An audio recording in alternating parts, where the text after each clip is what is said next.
இனிமே கண்ணை மூடிட்டு கடலை எண்ணெய் வாங்கலாம். ஏன்னா மந்த்ரா கடலை எண்ணெய் இதயத்தின் தயாரிப்பு. வறுக்க பொரிக்க ஏன் எல்லா சமையலுக்கும் மந்த்ரா தான். மந்த்ரா கடலை எண்ணெய், அபார ருசி, ஆரோக்கியமான உடல் நலம்.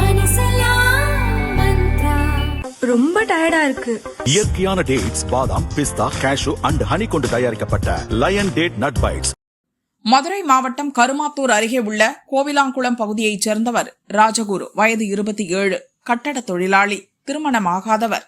இவரது அண்ணன் ராஜ்குமார் மகள் பிரமிளா, வயது 7. ராஜ்குமார் மனைவி உடல் நலமின்றி இறந்துவிட்டார். அண்ணன் வழக்கில் சிக்கி ஜெயிலுக்கு போய்விட்டார். இதனால் ஆதரவின்றி தவித்த பிரமிளாவை ராஜகுரு வளர்த்து வந்தார். நள்ளிரவில் பிரமிளாவுக்கு உடல் நலம் பாதிக்கப்பட்டது. கடுமையாக காய்ச்சல் அடித்ததால் மருத்துவமனைக்கு பைக்கில் அழைத்துச் செல்ல தீர்மானித்தார். உதவிக்காக பக்கத்து வீட்டு பெண் சங்கீதாவையும் வண்டியில் ஏற்றிக் கொண்டார். கருமாத்தூரில் உள்ள மதுரை தேனி மெயின் ரோட்டில் சென்றபோது ஒரு மருத்துவமனையை பார்த்தார். உடனே வண்டியை திருப்பினார். அப்போது மதுரையிலிருந்து உசிலம்பட்டிக்கு சென்று கொண்டிருந்த வேன் பைக் மீது பயங்கரமாக மோதியது.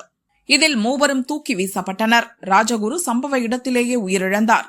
பிரமிளா, சங்கீதா இருவரும் இரத்த வெள்ளத்தில் மிதந்தனர். அக்கம் பக்கத்தில் இருந்தவர்கள் போலீசுக்கு தகவல் சொல்ல பிரமிளா, சங்கீதா இருவரும் ஆம்புலன்ஸ் மூலம் மருத்துவமனைக்கு கொண்டு செல்லப்பட்டனர். ஆனால் வழியிலேயே பிரமிளா இறந்தார். சங்கீதாவை மதுரை அரசு ராஜாஜி மருத்துவமனையில் அட்மிட் செய்தனர்.